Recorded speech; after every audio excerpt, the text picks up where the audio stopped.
ನ್ಯಾಯಸ್ಥಾಪಕರು ಅಧ್ಯಾಯ 15. ಕೆಲವು ದಿನಗಳಾದ ಮೇಲೆ ಗೋಧಿಯ ಸುಗ್ಗಿಯಲ್ಲಿ ಸಂಸೋನನು ಒಂದು ಹೋತ ಮರಿಯನ್ನು ತೆಗೆದುಕೊಂಡು ತನ್ನ ಹೆಂಡತಿಯನ್ನು ನೋಡುವುದಕ್ಕೋಸ್ಕರ ಹೊರಟು ಹೋಗಿ ಆಕೆಯ ತಂದೆಗೆ, ನನ್ನನ್ನು ನನ್ನ ಹೆಂಡತಿಯ ಹತ್ತಿರ ಒಳಗಿನ ಕೋಣೆಗೆ ಹೋಗಗೊಡಿಸು ಅನ್ನಲು ಅವನು, ಹೋಗಬಾರದು, ನೀನು ನಿಜವಾಗಿ ಆಕೆಯನ್ನು ಹಗೆ ಮಾಡುತ್ತೀಯೆಂದು ನಿನ್ನ ಗೆಳೆಯರಲ್ಲೊಬ್ಬನಿಗೆ ಮದುವೆ ಮಾಡಿಕೊಟ್ಟೆನು. ಆಕೆಯ ತಂಗಿಯು ಆಕೆಗಿಂತ ಸುಂದರಿಯಾಗಿದ್ದಾಳಲ್ಲ, ಈಕೆಯು ನಿನಗಿರಲಿ ಅಂದನು.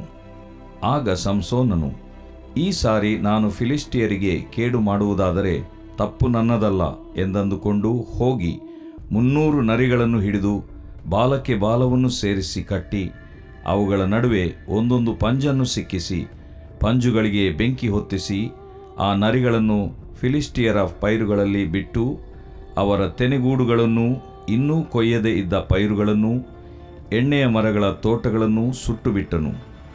ಫಿಲಿಷ್ಟಿಯರು ಇದನ್ನು ಮಾಡಿದವರಾರೆಂದು ವಿಚಾರಿಸುವಲ್ಲಿ ತಿಮ್ನಾ ಊರಿನವನ ಅಳಿಯನಾದ ಸಂಸೋನನೆಂದು ಗೊತ್ತಾಯಿತು. ಅವನ ಮಾವನು ಅವನ ಹೆಂಡತಿಯನ್ನು ಬೇರೊಬ್ಬನಿಗೆ ಕೊಟ್ಟುಬಿಟ್ಟದ್ದೇ ಇದಕ್ಕೆ ಕಾರಣವೆಂದು ತಿಳಿದು ಬಂದು ಆಕೆಯನ್ನು ಆಕೆಯ ತಂದೆಯನ್ನು ಸುಟ್ಟು ಬಿಟ್ಟರು. ಸಂಸೋನನು ಅವರಿಗೆ, ನೀವು ಹೀಗೆ ಮಾಡಿದ್ದರಿಂದ ನಾನು ನಿಮಗೆ ಮುಯ್ಯಿ ತೀರಿಸದೆ ಬಿಡುವುದಿಲ್ಲ ಎಂದು ಹೇಳಿ ಅವರ ತೊಡೆ ಸೊಂಟಗಳನ್ನು ಮುರಿದು ಅವರನ್ನು ಸಂಹರಿಸಿ ತಾನು ಹೋಗಿ ಏಟಾಮ್ ಗಿರಿಯ ಗುಹೆಯಲ್ಲಿ ವಾಸ ಮಾಡಿದನು. ಆಗ ಫಿಲಿಷ್ಟಿಯರು ಹೊರಟು ಯಹೂದ ಪ್ರಾಂತದ ಲೆಹಿ ಎಂಬಲ್ಲಿಗೆ ಹೋಗಿ ಪಾಳೆಯ ಮಾಡಿಕೊಂಡರು. ನೀವು ನಮಗೆ ವಿರೋಧವಾಗಿ ಯುದ್ಧಕ್ಕೆ ಬಂದದ್ದೇಕೆ ಎಂದು ಯಹೂದ್ಯರು ಅವರನ್ನು ಕೇಳಲು ಅವರು, ಸಂಸೋನನನ್ನು ಹಿಡಿದು ಕಟ್ಟಿ ಅವನು ನಮಗೆ ಮಾಡಿದಂತೆಯೇ ಅವನಿಗೂ ಮಾಡಬೇಕೆಂದು ಬಂದೆವು ಎಂದು ಉತ್ತರ ಕೊಟ್ಟರು. 3,000 ಮಂದಿ ಯಹೂದ್ಯರು ಏಟಾಮ್ ಗಿರಿಗೆ ಹೋಗಿ ಸಂಸೋನನಿಗೆ, ಫಿಲಿಷ್ಟಿಯರು ನಮ್ಮ ಮೇಲೆ ದೊರೆತನ ಮಾಡುತ್ತಿದ್ದಾರೆಂಬುದು ನಿನಗೆ ಗೊತ್ತಿಲ್ಲವೋ? ಹೀಗೆ ಯಾಕೆ ಮಾಡಿದಿ ಎಂದು ಕೇಳಲು ಅವನು, ಅವರು ನನಗೆ ಮಾಡಿದಂತೆಯೇ ನಾನು ಅವರಿಗೆ ಮಾಡಿದ್ದೇನೆ ಅಂದನು.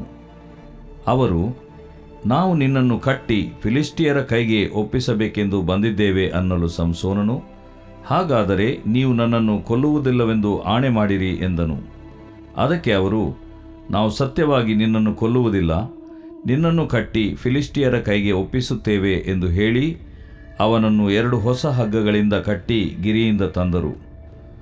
ಸಂಸೋನನು ಲೆಹಿಯ ಸಮೀಪಕ್ಕೆ ಬರಲು ಫಿಲಿಷ್ಟಿಯರು ಅವನನ್ನು ಕಂಡು ಆರ್ಭಟಿಸಿದರು. ಯೆಹೋವನ ಆತ್ಮವು ಅವನ ಮೇಲೆ ಬಂದದರಿಂದ ಅವನ ರಟ್ಟೆಗಳಿಗೆ ಸುತ್ತಲೂ ಕಟ್ಟಿದ್ದ ಹಗ್ಗಗಳು ಸುಟ್ಟ ಸೆಣಬಿನ ಹಾಗಾದವು. ಕೈಗೆ ಹಾಕಿದ ಬೇಡಿಗಳು ಕಳಚಿ ಬಿದ್ದವು.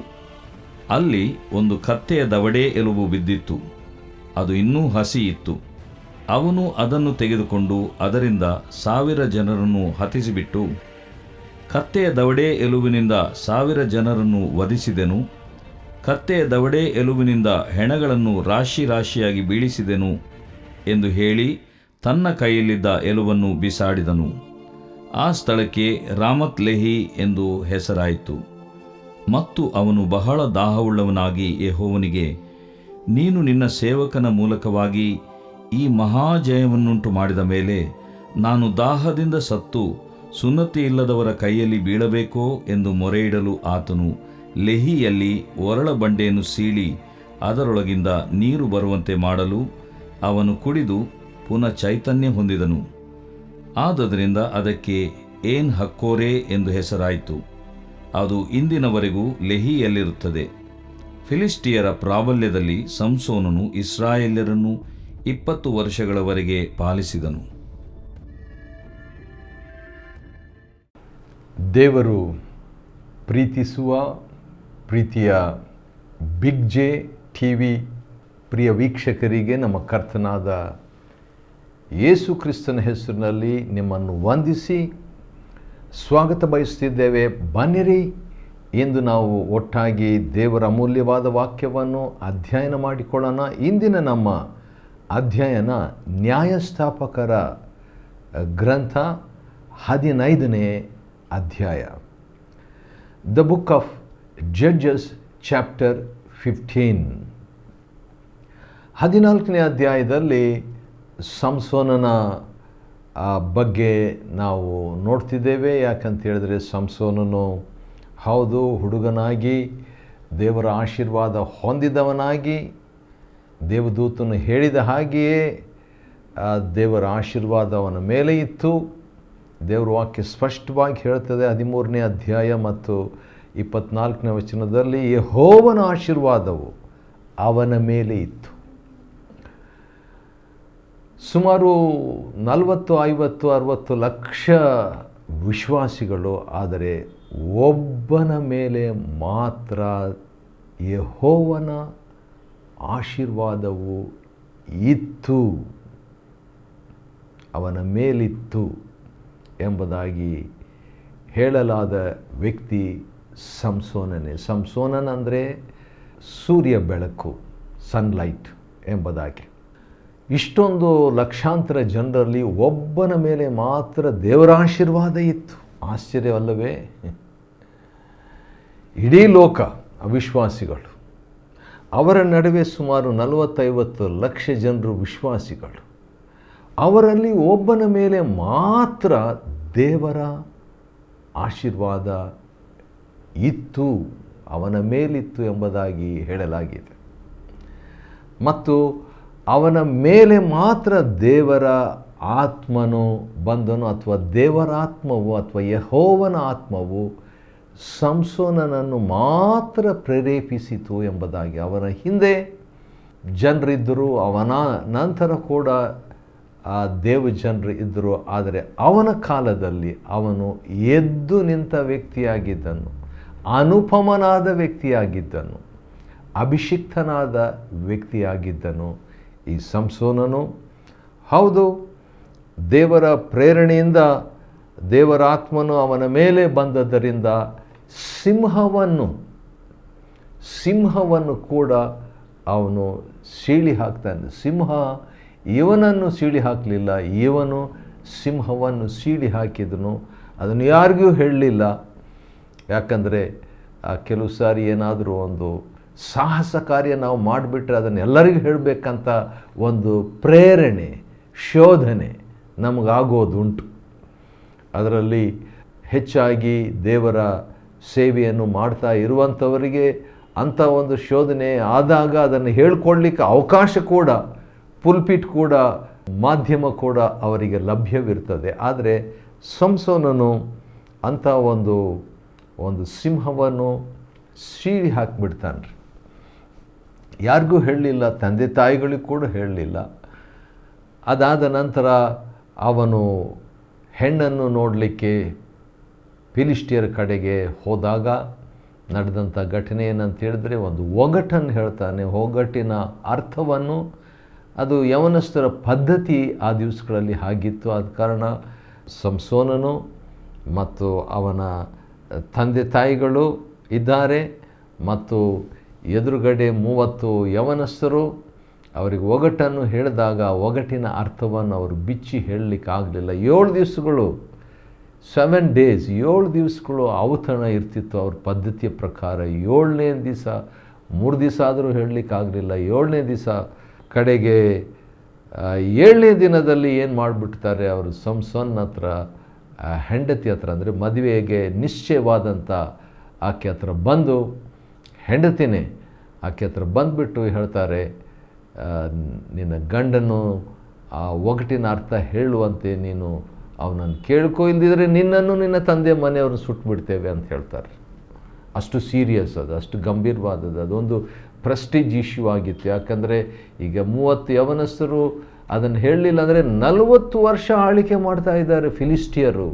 ಫಿಲಿಸ್ಟಿಯರು ಅಂತ ಹೇಳಿದರೆ ವಲಸೆಯಾದವರು, ಪ್ರವಾಸ ಮಾಡುವವರು, ಉರುಳಿದವರು, ರೋಲರ್ಸ್. ಫಿಲಿಸ್ಟಿಯರು 40 ವರ್ಷಗಳಿಂದ 40 ವರ್ಷಗಳು ಸುಮಾರು ದೊರೆತನ ಮಾಡ್ತಾ ಇದ್ದಾರೆ, ಇಸ್ರಾಯೇಲನ್ನು ಆಳ್ವಿಕೆ ಮಾಡ್ತಾ ಇದ್ದಾರೆ. ಅಂಥ ಸಂದರ್ಭದಲ್ಲಿ ಸಂಸೋನನು ಈ 40ನೇ ವರ್ಷ ಮುಗಿತಾ ಬಂದಿದೆ. ಅಂಥ ಸಂದರ್ಭದಲ್ಲಿ ಸಂಸೋನನು ಈಗ ಒಂದು ಒಗಟನ್ನು ಹೇಳಿದಾಗ ಅಷ್ಟು ಸಿಂಪಲ್ ಆಗಿರುವಂಥದ್ದು ಹೇಳಲಿಕ್ಕಾಗಲಿಲ್ಲ ಅಂತ ಕಡೆಗೆ ಹೆಂಡತಿ ಮುಖಾಂತರವಾಗಿ ಅದನ್ನು ತಿಳ್ಕೊಂಡು ಹೇಳಿಬಿಡ್ತಾರೆ. ಈಗ ಸಂಸೋನಿಗೆ ಬೇಸರ ಆಗಿಬಿಡ್ತದೆ. ಯಾಕಂದರೆ ಚಾನ್ಸೇ ಇರಲಿಲ್ಲ ಅವ್ರು ಹೇಳಲಿಕ್ಕೆ. ಆದರೆ ಹೆಂಡತಿಯನ್ನು ಬೆದರಿಸಿ ಆ ಫಿಲಿಸ್ಟಿಯರು ಉತ್ತರ ಪಡ್ಕೊಂಡ್ರು ಎಂಬುದು ಗೊತ್ತಾಗ್ಬಿಡ್ತದೆ. ಬೇಸರ ಪಟ್ಕೊಂಡು ಸಂಸೋನ್ ಏನು ಮಾಡ್ತಾನೆ, ತಾನು ಮಾತು ಕೊಟ್ಟ ಹಾಗೆ 30 ದುಪ್ಪಟಿಗಳನ್ನು 30 ವಿಶೇಷ ವಸ್ತ್ರಗಳನ್ನು ಆ ಫಿಲಿಸ್ಟಿಯರ ಯವನಸ್ಥರಿಗೆ ಕೊಟ್ಬಿಟ್ಟು ಕೋಪದಿಂದ ರೇಗಿದವನಾಗಿ ಹೋಗ್ಬಿಡ್ತಾನೆ. ಹೋದಾಗ ಈ ಕಡೆ ಏನಾಗ್ಬಿಡ್ತದೆ, ಸಂಸೋನ್ನ ಹೆಂಡತಿಯನ್ನು ಆ 30 ಮಂದಿಯಲ್ಲಿ ಅವನಿಗೆ ಸ್ನೇಹಿತನಾಗಿದ್ದವನಿಗೆ ಕೊಟ್ಬಿಟ್ಟು ಮದುವೆ ಮಾಡಿಸ್ಬಿಡ್ತಾರೆ. ಅದು ಸಂಸೋನ್ನಿಗೆ ಗೊತ್ತಿರಲ್ಲ. 15ನೇ ಅಧ್ಯಾಯದಲ್ಲಿ ನಾವು ನೋಡುವಾಗ ಸಂಸೋನ್ನಿಗೆ ಅದು ಗೊತ್ತಾಗ್ತದೆ. ಗೊತ್ತಾದಾಗ ಅವನ ಪ್ರತಿಕ್ರಿಯೆ ಏನಾಯಿತು, ಏನು ಮಾಡ್ದ, ಹೇಗೆ ಬಂದ, ಏನಾಯಿತು, ಅದನ್ನು ನಾವು ಈಗ ನೋಡಲಿಕ್ಕಿದ್ದೇವೆ. ಕೆಲವು ದಿನಗಳಾದ ಮೇಲೆ ಅವನೇನು ಮಾಡ್ತಾನೆ, ಸಂಸೋನ್ನು ಒಂದು ಗಿಫ್ಟನ್ನು ತಕ್ಕೊಂಡು ಒಂದು ಹೆಂಡತಿನ ನೋಡಬೇಕಂತ ಹೇಳ್ಬಿಟ್ಟು ನೋಡುವುದಕ್ಕೋಸ್ಕರವಾಗಿ ಹೊರಟು ಬಂದು ಆಕೆ ತಂದೆಗೆ ಅಂದರೆ ಮಾವನಿಗೆ ನನ್ನನ್ನು ನನ್ನ ಹೆಂಡತಿ ಹತ್ತಿರ ಭೇಟಿ ಆಗುವಂತೆ ನೀನು ಮಾಡು ಅಂತ ಹೇಳಿದಾಗ, ಇಲ್ಲ ನೀನು ಹೋಗಬಾರ್ದು ಅಂತ ಹೇಳ್ತಾನೆ. ಯಾಕೆ ಎಂಬ ಕಾರಣವನ್ನು ಕೂಡ ಕೊಡ್ತಾನೆ. ಅದೇನೆಂದರೆ, ಆಕೆಯನ್ನು ನಿನ್ನ ಗೆಳೆಯರೆಲ್ಲೊಬ್ಬನಿಗೆ ಮದುವೆ ಮಾಡಿ ಕೊಟ್ಟೆನು ಎಂಬುದಾಗಿ ಮಾವ ಹೇಳಿಬಿಡ್ತಾನೆ. ಅದನ್ನು ಸಂಸೋನನ್ ಅಂದರೆ ಸೂರ್ಯ ಬೆಳಕು ಎಂಬಂಥ ಹೆಸರಿನ ಅರ್ಥ ಇರುವಂಥವನು ಕೇಳಿದಾಗ, ಈ ಸಾರಿ ನಾನು ಫಿಲಿಸ್ಟಿಯರಿಗೆ ಕೇಡು ಮಾಡುವುದಾದರೆ ತಪ್ಪು ನನ್ನದಲ್ಲ ಎಂಬುದಾಗಿ ಅಂದುಕೊಂಡು ಏನು ಮಾಡ್ತಾನೆ, 300 ನರಿಗಳನ್ನು 300 ಹೆಂಡತಿನ ಕಳ್ಕೊಂಡ್ಬಿಟ್ಟ, ಬೇರೆಯವ್ರ ಮದುವೆ ಆಗೋಯ್ತು. 300 ನರಿಗಳನ್ನು ಹಿಡಿದು ಬಾಲಕ್ಕೆ ಬಾಲವನ್ನು ಸೇರಿಸಿ ಕಟ್ಟಿ, ಒಂದು ನರಿ ಹಿಡಿಯೋದೇ ಭಾಳ ಕಷ್ಟ. ಆ 300 ನರಿಗಳನ್ನು ಯಾವ ರೀತಿಯಾಗಿ ಹಿಡಿದಿರಬೇಕು? ಬಹುಶಃ ಒಂದೇ ಆನ್ಸರ್ ನನಗೆ ಇದೆ. ಅದೇನಂತ ಹೇಳಿದ್ರೆ, ನ್ಯಾಯಸ್ಥಾಪಕರು 14ನೇ ಅಧ್ಯಾಯದ 19ನೇ ವಚನದಲ್ಲಿ, ಯೆಹೋವನ ಆತ್ಮವು ಪಕ್ಕನೆ ಅವನ ಮೇಲೆ ಬಂದಿತು.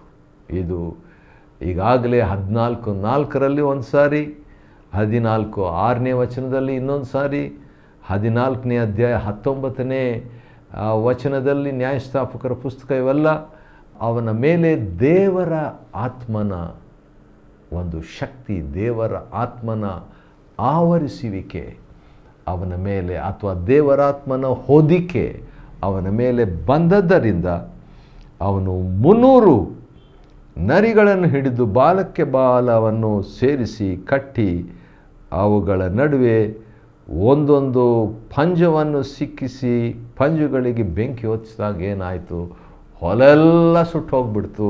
ಫಿಲಿಸ್ಟಿಯರ ಹೊಲ ತೆನೆ ಗೂಡುಗಳೆಲ್ಲ ಇನ್ನೂ ಅವರು ಕೊಯ್ಯದೇ ಇದ್ದರು ಪೈರುಗಳು, ಮತ್ತು ಎಣ್ಣೆ ಮರಗಳ ತೋಟವನ್ನು ಕೂಡ ಎಣ್ಣೆ ಕೂಡ ಸಿಗದಂಥ ರೀತಿಯಲ್ಲಿ ಸುಟ್ಟು ಹೋಯಿತು.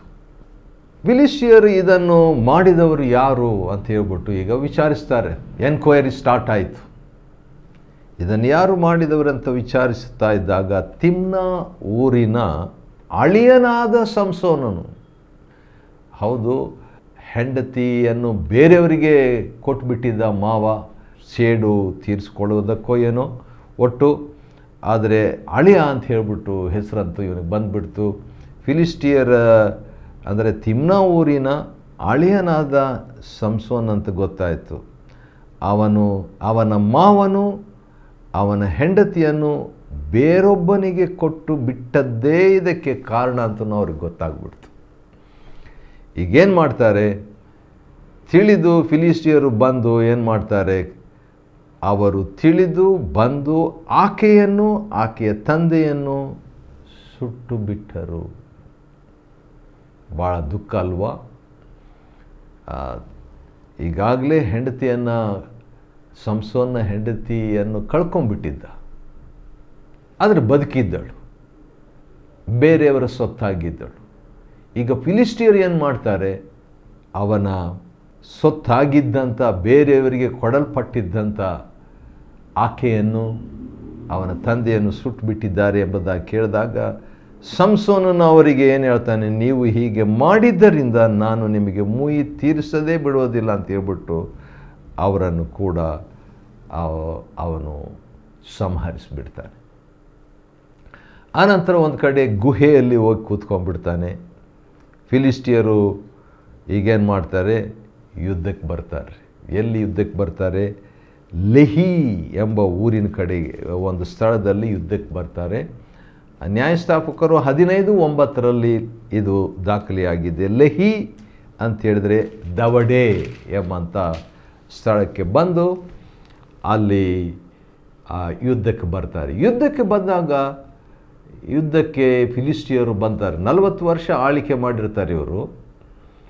ಈಗ 40 ವರ್ಷ ಮುಗಿಲಿಕ್ಕೆ ಬಂದಾಗ ಯುದ್ಧಕ್ಕೆ ಬರ್ತಾರೆ. ಯುದ್ಧಕ್ಕೆ ಬಂದಾಗ ಇಸ್ರಾಯೇಲರು ಏನು ಮಾಡ್ತಾರೆ, ಅಥವಾ ಯಹೂದ್ಯರು ಅವರನ್ನು ಯಾಕೆ ಯುದ್ಧಕ್ಕೆ ಬರ್ತಾ ಇದ್ದೀರಿ ಅಂತ ಕೇಳ್ತಾರೆ. ಯಾಕಂದರೆ ಅವ್ರಿಗೂ ಗೊತ್ತಿರಲ್ಲ ಯಹೂದ್ಯರಿಗೆ, ಇಸ್ರಾಯೇಲರಿಗೆ. ಆವಾಗ ಅವರು ಕಾರಣ ಕೊಡ್ತಾರೆ. 10ನೇ ವಚನ, 15ನೇ ಅಧ್ಯಾಯ ನ್ಯಾಯಸ್ಥಾಪಕರು 10ನೇ ವಚನದಲ್ಲಿ ಕಾರಣ ಏನಂತ ಹೇಳಿದರೆ, ಸಂಸೋನನನ್ನು ಹಿಡಿದು ಕಟ್ಟಿ ಅವನನ್ನು ನಮಗೆ ಮಾಡಿದಂತೆಯೇ ಅವನಿಗೂ ಮಾಡಬೇಕಂತ ನಾವು ಯುದ್ಧಕ್ಕೆ ಬಂದಿದ್ದೇವೆ ಅಂತ ಆನ್ಸರ್ ಕೊಡ್ತಾರೆ. ಆಗ 3,000 ಮಂದಿ ಯಹೂದ್ಯರು ಈಗ ಸಂಸೋನನ ಹತ್ರ ಬರ್ತಾರೆ. ಫಿಲಿಸ್ಟಿಯರು ನಮ್ಮ ಮೇಲೆ ದೊರೆತನ ಮಾಡುತ್ತಿದ್ದಾರೆ ಎಂಬುದು ನಿನಗೆ ಗೊತ್ತಿಲ್ವಾ? ಅವರ ಆಳ್ವಿಕೆಯಲ್ಲಿದ್ದೇವೆ ನಾವು, ಅವರ ಸರ್ಕಾರದಲ್ಲಿದ್ದೇವೆ ನಾವು, ಅವರು ದೊರೆತನ ಮಾಡ್ತಿದ್ದ, ಅದು ಗೊತ್ತಿಲ್ವಾ ನಿನಗೆ? ಈಗ ನೀನು ಅವರು ನಮ್ಮ ಮೇಲೆ ಯುದ್ಧ ಮಾಡಲಿಕ್ಕೆ ಬರುವಂತೆ ನೀನು ಮಾಡಿದ್ಯಲ್ಲ ಅಂತ ಹೇಳಿ ಕೇಳಲು, ಅವನು ನನಗೆ ಮಾಡಿದಂತೆ ನಾನು ಅವರಿಗೆ ಮಾಡಿದ್ದೇನೆ ಅಂತ ಹೇಳ್ಬಿಟ್ಟು ಭಾಳ ರಿಲ್ಯಾಕ್ಸ್ ಆಗಿದ್ದಾನೆ ಸಂಸೋನ್. ಆದರೂ ಮನಸ್ಸಿನಲ್ಲಿ ಭಾಳ ದುಃಖ, ಹೋರಾಟ. ಹೆಂಡತಿಯನ್ನು ಕಳ್ಕೊಂಬಿಟ್ಟ, ಸಾಯಿಸಿಬಿಟ್ರು, ಮಾವ ಕೂಡ ಸುಟ್ಟುಬಿಟ್ರು. ಆದ ಕಾರಣ ಅಂಥ ಒಂದು ಘೋರ ಘಟನೆ ಇವರು ಫಿಲಿಸ್ಟಿಯರ್ ಅಂದರೆ ವಲಸೆ ಆದವರು, ಪ್ರವಾಸವಾಗಿ ಬಂದಂಥವ್ರು, ಅವರು ಆ ರೀತಿಯಾಗಿ ಮಾಡಿದ್ರು ಅಂತ ಹೇಳಿದ ಮೇಲೆ ಕಡೆಗೆ ಈಗ ಒಂದು ಕಡೆ ಯಹೂದ್ಯರು 3,000 ಜನರು, ಇನ್ನೊಂದು ಕಡೆ ಫಿಲಿಸ್ಟಿಯರು ಯುದ್ಧಕ್ಕೆ ಬರ್ತಾ ಇದ್ದಾರೆ ಯಹೂದ್ಯರಿಗೆ ವಿರುದ್ಧವಾಗಿ. ನಡುವೆ ಸಂಸೋನ್ ಅಂತ ಹೇಳಿದ್ರೆ ಸೂರ್ಯ ಬೆಳಕು ಅಂತ ಅರ್ಥ ಇರುವಂಥ ಹೆಸರು. ಸಂಸೋನ್ನಿದ್ದಾನೆ. ಆದ ಕಾರಣ ಈಗ ಯುದ್ಧ ಸ್ಟಾರ್ಟ್ ಆಗಬಾರ್ದು, ಯುದ್ಧವಾಗಬಾರ್ದು ಅಂತ ಹೇಳಿದ್ರೆ ಒಂದೇ ಒಂದು ಕೆಲಸ ಯಹೂದ್ಯರಿಗೆ ಇತ್ತು. ಅದೇನೆಂದರೆ ಸಂಸೋನನನ್ನು ಫಿಲಿಸ್ಟಿಯರಿಗೆ ಒಪ್ಪಿಸಿಕೊಡೋದು ಒಂದೇ ಅವರಿಗೆ ಉಳಿದಿತ್ತು ಉಪಾಯ. ಸರಿ ಅಂತ ಆಯಿತು, ಫಿಲಿಸ್ಟಿಯರ ಕೈಗೆ ಒಪ್ಪಿಸಬೇಕಂದಿದ್ದೇವೆ ಅಂತ ಹೇಳಿದಾಗ ಸಂಸೋನ, ಹಾಗಾದರೆ ಆಯ್ತು ಹಂಗೆ ಮಾಡಿರಿ, ಆದರೆ ಒಂದು ನನ್ನ ಕೊಲ್ಲೋದಿಲ್ಲ ಅಂತ ನೀವು ಹೇಳಬೇಕು, ಆಣೆ ಇಡ್ರಿ, ಪ್ರಾಮಿಸ್ ಮಾಡಿರಿ, ಆಣೆ ಇಡ್ರಿ, ಏನಂದರೆ ನಾವು ಕೊಂದುಬಿಡ್ಬಾರ್ದು ಅಂತ. ಸರಿ ಅಂತ ಅದೇ ರೀತಿಯಾಗಿ ನಿನ್ನನ್ನು ಕಟ್ಟಿ ಫಿಲಿಸ್ಟಿಯರ ಕೈಗೆ ನಿನ್ನನ್ನು ನಾವು ಕೊಡ್ತೇವೆ, ಆದರೆ ನಾವು ಸತ್ಯವಾಗಿ ನಿನ್ನನ್ನು ಕೊಲ್ಲುವುದಿಲ್ಲ ಅಂತ ತಮ್ಮ ಜನರು ಅವನಿಗೆ ಹೇಳ್ತಾರೆ. ಅದೇ ರೀತಿಯಾಗಿ ಅವರನ್ನು ಏನು ಮಾಡಿದರು, ಅವನನ್ನು 2 ಹೊಸ ಹಗ್ಗಗಳಿಂದ ಕಟ್ಟಿ ಗಿರಿಯಿಂದ ತಂದರು. ಅವಾಗೇನಾಯಿತು, ಸಂಸೋನನು ಫಿಲಿಸ್ಟಿಯರು ಅವನನ್ನು ಕಂಡು ಆರ್ಭಟಿಸಿದರು. ಓ ಸಿಕ್ಬಿಟ್ಟ ಈಗ ಅಂತ ಹೇಳ್ಬಿಟ್ಟು ಆರ್ಭಟಿಸಿದರು. ಆ ಆರ್ಭಾಟ, ವೈರಿ ಆರ್ಭಟಿಸುತ್ತಿದ್ದಾಗ ಏನಾಯಿತು, ದೇವರ ಆತ್ಮನ, ಯೆಹೋವನ ಆತ್ಮವು ಅವನ ಮೇಲೆ ಬಂದದ್ದರಿಂದ ಅವನ ರಟ್ಟೆಗಳಿಗೆ ಸುತ್ತಲೂ ಕಟ್ಟಿದ್ದ ಹಗ್ಗಗಳು ಸುಟ್ಟ ಸೆಣಬಿನ ಹಾಗೆ ಬಿದ್ದುಬಿಟ್ಟು ಕಳಚಿ ಬಿದ್ದುಬಿಟ್ರು. ಆ ರೀತಿಯಾಗಿ ಆದಾಗ ಏನಾಯಿತು ನೋಡೋಣವೇ? ಒಂದು ವಿಚಿತ್ರ. ನ್ಯಾಯಸ್ಥಾಪಕರ ಗ್ರಂಥ 15:15 ನೆನಪಿಟ್ಕೊಳ್ಳಿಕ್ಕೆ ಈಸಿ. 15:15 ಏನಾಯಿತು, ಅಲ್ಲಿ ಒಂದು ಕತ್ತೆಯ ದವಡೆ ಎಲುಬು ಬಿದ್ದಿತ್ತು. ದೊಡ್ಡ ಗುಂಪು, ಒಂದು ಕಡೆ ಫಿಲಿಸ್ಟಿಯರು 1000 ಜನರು ಬರ್ತಿದ್ದಾರೆ, ಇನ್ನೊಂದು ಕಡೆ ಯಹೂದ್ಯರು ತಟಸ್ಥವಾಗಿ ನ್ಯೂಟ್ರಲ್ ಆಗಿ 3,000 ಜನರು. ನಡುವೆ ಆರ್ಭಾಟ, ಸಿಕ್ಬಿಟ್ಟ ಸಂಸೋನ್ ಅಂತ ಹೇಳ್ಬಿಟ್ಟು. ಅಂಥ ಸಂದರ್ಭದಲ್ಲಿ ಒಂದು ಎಲುಬು ಬಿದ್ದಿತ್ತಂತೆ. ಅದು ಎಂಥ ಎಲುಬು? ಅದು ಇನ್ನೂ ಹಸಿ ಇತ್ತು, ಫ್ರೆಶ್ ಆಗಿ ಬಿದ್ದಂಥ ಒಂದು ಎಲುಬು. ಅವನು ಅದನ್ನು ತೆಗೆದುಕೊಂಡು ಅದರಿಂದ 1000 ಜನರನ್ನು ಸಂಹರಿಸ್ತಾನೆ. 1000 ಜನರು ಫಿಲಿಸ್ಟಿಯರು, 1000ಕ್ಕಿಂತಲೂ ಹೆಚ್ಚಿದ್ರು, ಆದರೆ 1000 ಜನರು ಔಟ್. ಮತ್ತು ಈಗ ಅಷ್ಟು ಕೆಲಸ ಮಾಡಿದ ಮೇಲೆ ಈಗ ಅವನಿಗೆ ದಣಿವಾಗ್ತದೆ. ಬಹಳ ದಾಹವುಳ್ಳವನಾಗಿ ಯೆಹೋವನಿಗೆ, ನೀನು ನಿನ್ನ ಸೇವಕನ ಮೂಲಕವಾಗಿ ಮಹಾಜಯವನ್ನು ಉಂಟು ಮಾಡಿದ ಮೇಲೆ ನಾನು ದಾಹದಿಂದ ಸತ್ತು ಸುನ್ನತಿ ಇಲ್ಲದವರ ಕೈಯಲ್ಲಿ ಬೀಳಬೇಕೋ ಎಂಬುದಾಗಿ, ಫಿಲಿಸ್ಟಿಯರ ಕೈಗೆ ಮತ್ತೆ ನಾನು ಯಾಕೆ ಬೀಳಬೇಕಂತ ಹೇಳಿದಾಗ ದೇವರು ಅಲ್ಲಿನ ಒಂದು ಅದ್ಭುತ ಮಾಡ್ತಾನೆ ರೀ. ಏನು ಅದ್ಭುತ ಅದು? ದೇವರು ಲೆಹಿಯಲ್ಲಿ, ಲೆಹಿ ಅಂತ ಹೇಳಿದ್ರೆ ದವಡೆ ಅಂತ, ದವಡೆ ಎಂಬಂಥ ಊರಲ್ಲಿ ಒರಳ ಬಂಡೆಯನ್ನು ಸೀಳಿ ಅದರೊಳಗಿಂದ ನೀರು ಬರುವಂತೆ ಮಾಡಲು ಅವನು ಕುಡಿದು, ದೇವರು ಬಂಡೆಯೊಳಗಿಂದ ನೀರನ್ನು ಮಾಡ್ದ ಸಂಸೋನಿಗೋಸ್ಕರ, ಒಬ್ಬ ವ್ಯಕ್ತಿಗೋಸ್ಕರ. ಆದುದರಿಂದ ಅದಕ್ಕೆ ಏನ್ ಹಕ್ಕೋರೆ ಎಂದು ಹೆಸರಾಯಿತು. ಯಾಕಂತ ಹೇಳಿದ್ರೆ ಏನ್ ಹಕ್ಕೋರೆ ಅಂದರೆ ಮೊರೆ ಇಡುವವನ ಬುಗ್ಗೆ. ವಾವ್! ನಾವು ದೇವರಿಗೆ ಮೊರೆ ಇಡುವಾಗ ದೇವರು ನಮಗೆ ಉತ್ತರ ಕೊಡ್ತಾನೆ. 20 ವರ್ಷ ಈ ರೀತಿಯಾಗಿ ಇಸ್ರಾಯೇಲರನ್ನು ಪರಿಪಾಲಿಸಿದನು ಸಂಸೋನನು. 15ನೇ ಅಧ್ಯಾಯ ನ್ಯಾಯಸ್ಥಾಪಕರ ಗ್ರಂಥವನ್ನು ಅಧ್ಯಯನ ಮಾಡಿಕೊಳ್ಳುವಂತೆ ದೇವರು ಕೊಟ್ಟ ಕೃಪೆಗಾಗಿ ಆತನಿಗೆ ಸ್ತೋತ್ರವಾಗಲಿ. ದೇವರು ನಿಮ್ಮನ್ನು ಆಶೀರ್ವದಿಸಲಿ.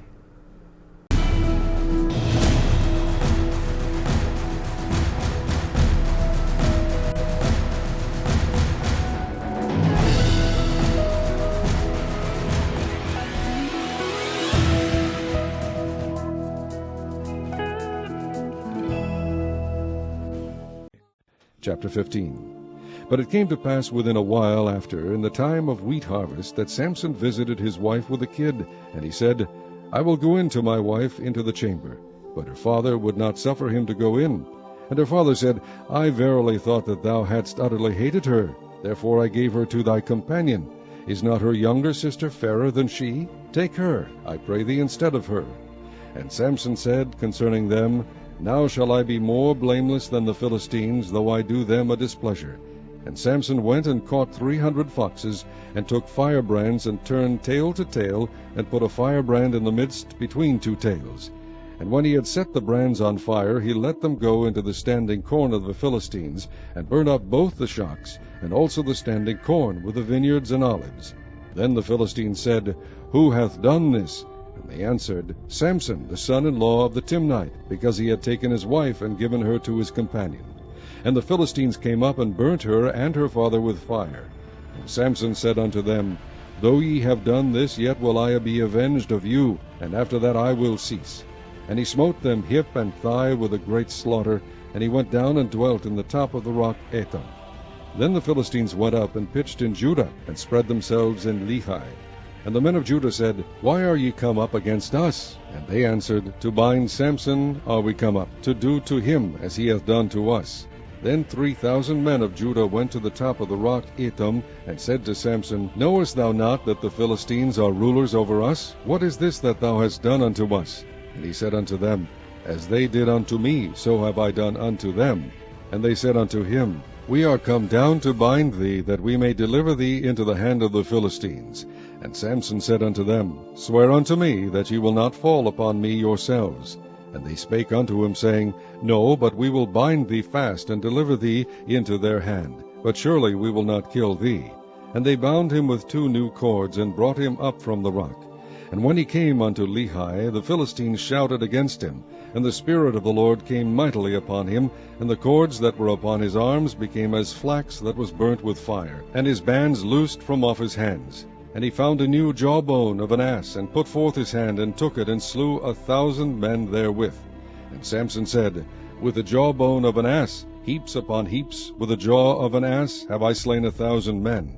And it came to pass, when he had made an end of speaking, that he cast away the jawbone out of his hand, and called that place Ramath Lehi.